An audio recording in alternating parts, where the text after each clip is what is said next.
Sheep and the Lord is my shepherd, watching over my soul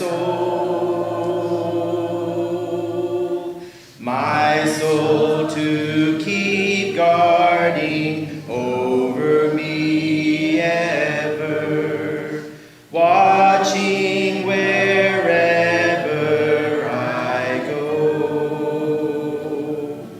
And when the winds blow, He is my shelter, and when I'm lost and alone, He rescues me. And when the lion comes, He is my victory, constantly watching over me.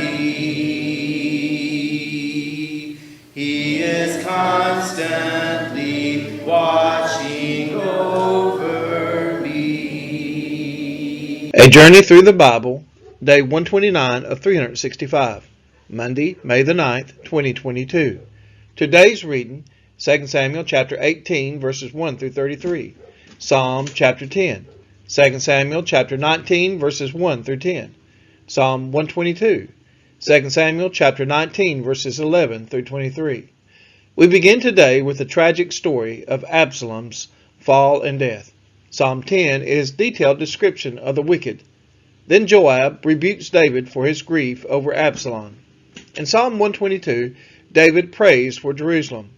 Finally, David returns to Jerusalem and pardons Shimei. 2 Samuel chapter 18, verses 1 through 8. Then David mustered the men who were with him and set over the commanders of thousands and commanders of hundreds. And David sent out the army, 1/3 under the command of Joab, 1/3 under the command of Abishai, the son of Zeruiah, Joab's brother, and 1/3 under the command of Ittai the Gittite.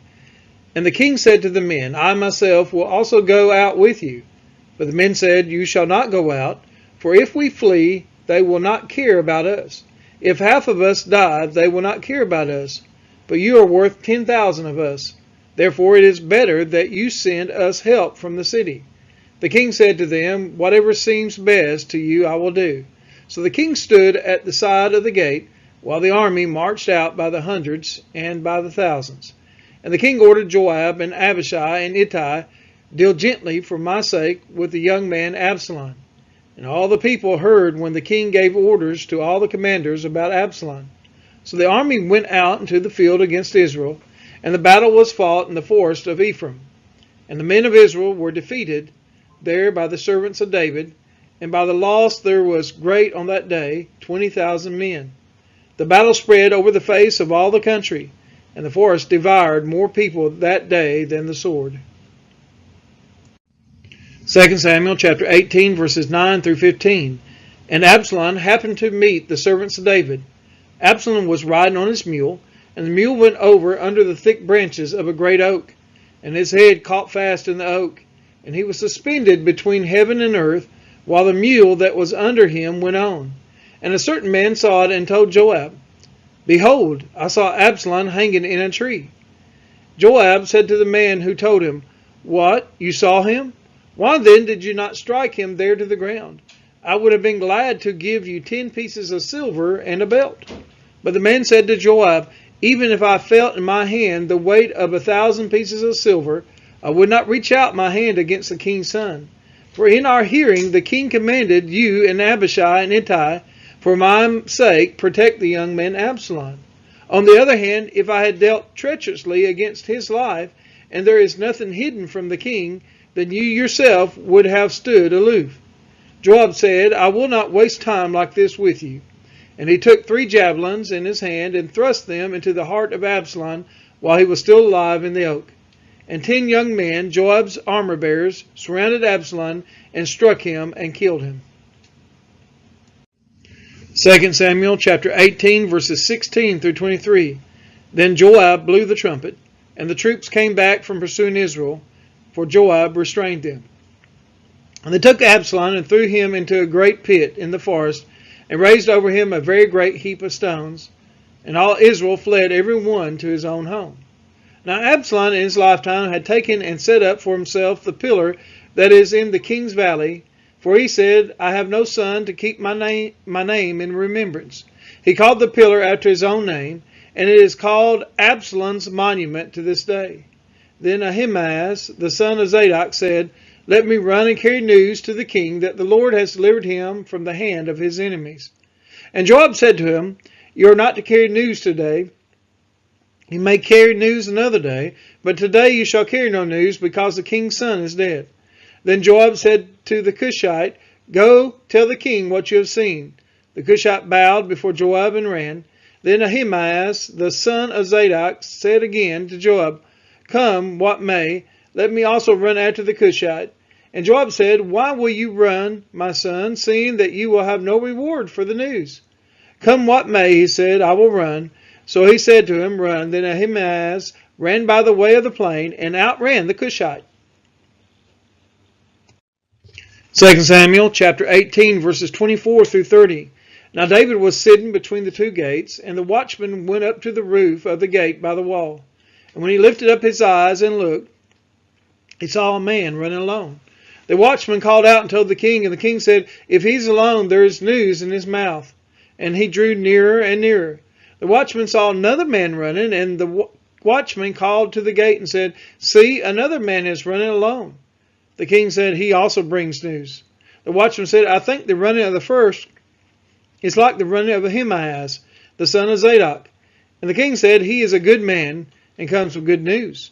Then Ahimaaz cried out to the king, All is well.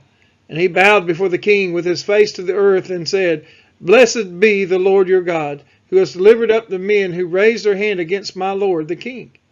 And the king said, Is it well with the young man Absalom? Ahimaaz answered, When Joab sent the king's servant, your servant, I saw a great commotion, but I do not know what it was. And the king said, Turn aside and stand there. So he turned aside and stood still. 2 Samuel chapter 18, verses 31 through 33. And behold, the Cushite came. And the Cushite said, Good news for my lord the king. For the Lord has delivered you this day from the hand of all who rose up against you. The king said to the Cushite, Is it well with the young man Absalom? And the Cushite answered, May the enemies of my lord the king and all who rise up against you for evil be like that young man. And the king was deeply moved and went up to the chamber over the gate and wept. And as he went, he said, O my son Absalom, my son Absalom, would I have died instead of you, O Absalom, my son, my son. Psalm chapter 10, verses 1 through 9. Why, O Lord, do you stand far away? Why do you hide yourself in times of trouble? In arrogance, the wicked hotly pursue the poor. Let them be caught in the schemes that they have devised. For the wicked boasts of the desires of his soul, and the one greedy for gain curses and renounces the Lord. In the pride of his face, the wicked does not seek him. All his thoughts are, There is no God. His way prospers at all times. Your judgments are on high. Out of his sight, as for all his foes, he puffs at them. He says in his heart, I shall not be moved. Throughout all generations I shall not meet adversity. His mouth is filled with cursing and deceit and oppression. Under his tongue are mischief and iniquity. He sits in ambush in the villages. In hiding places he murders the innocent. His eyes stealthily watch for the helpless. He lurks in ambush like a lion in his thicket. He lurks that he may seize the poor. He seizes the poor when he draws him into his net. Psalm chapter 10, verses 10 through 18. The helpless are crushed, sink down and fall by his might. He says in his heart, God has forgotten. He has hidden his face. He will never see it. Arise, O Lord, O God, lift up your hand. Forget not the afflicted. Why does the wicked renounce God and say in his heart, You will not call to account? But you do see, for you note mischief and vexation, that you may take it into your hands, to help the helpless. Commits himself. You have been the helper of the fatherless. Break the arm of the wicked and evildoer. Call his wickedness to account till you find none. The Lord is king forever and ever. the nations perish from his land. O Lord, you hear the desire of the afflicted. You will strengthen their heart. You will incline your ear to do justice to the fatherless and the oppressed, so that man who is of the earth may strike terror no more. 2 Samuel chapter 19, verses 1 through 7. It was told Joab, Behold, the king is weeping and mourning for Absalom. So the victory that day was turned into mourning for all the people. For the people heard that day, The king is grieving for his son. And the people stole into the city that day as people steal in who are ashamed when they flee in battle. The king covered his face. The king cried with a loud voice, O my son Absalom, O Absalom, my son, my son.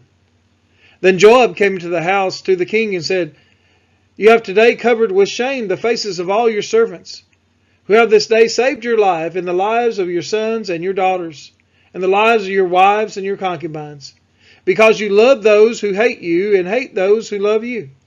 For you have made it clear today that the commanders and servants are nothing to you. For today I know that if Absalom were alive and all of us were dead today, then you would be pleased. Now therefore arise, go out and speak kindly to your servants. For I swear by the Lord, if you do not go, not a man will stay with you this night. And this will be worse for you than all the evil that has come upon you from your youth until now. Psalm 122, verses 1 through 9. A song of ascents of David. I was glad when they said to me, Let us go to the house of the Lord. Our feet have been standing within your gates, O Jerusalem. Jerusalem, built as a city that is bound firmly together, to which the tribes go up, the tribes of the Lord, as was decreed for Israel to give thanks to the name of the Lord. Their thrones for judgment were set, the thrones of the house of David. Pray for the peace of Israel, of Jerusalem. May they be secure who love you.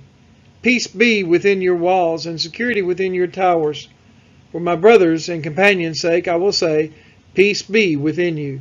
For the sake of the house of the Lord our God, I will seek your good.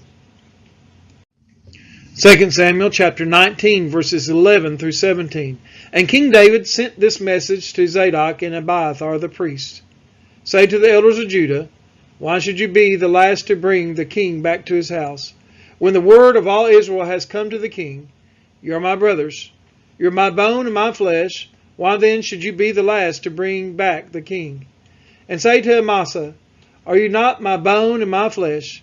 God do so to me and more also, if you are not commander of my army from now on in place of Joab. And he swayed the heart of all the men of Judah as one man, so that they sent word to the king, Return both of you and all your servants. So the king came back to the Jordan, and Judah came to Gilgal to meet the king and bring the king over the Jordan. And Shimei the son of Gera, the Benjamite, from Bahurim, hurried to come down with the men of Judah to meet King David. And with him were 1,000 men from Benjamin. And Ziba, the servant of the house of Saul, and his 15 sons and his 20 servants rushed down to the Jordan before the king. 2 Samuel chapter 19, verses 18 through 23. And they crossed the ford to bring over the king's household and to do his pleasure. And Shimei the son of Gera fell down before the king as he was about to cross the Jordan, and said to the king, Let not my lord hold me guilty, or remember how your servant did wrong on the day my lord the king left Jerusalem. Do not let the king take it to heart, for your servant knows that I have sinned. Therefore, behold, I have come this day, the first of all the house of Joseph, to come down to meet my lord the king. Abishai the son of Zeruiah answered, Shall not Shimei be put to death for this because he cursed the Lord's anointed? But David said, What have I to do with you, you sons of Zeruiah, that you should this day be as an adversary to me?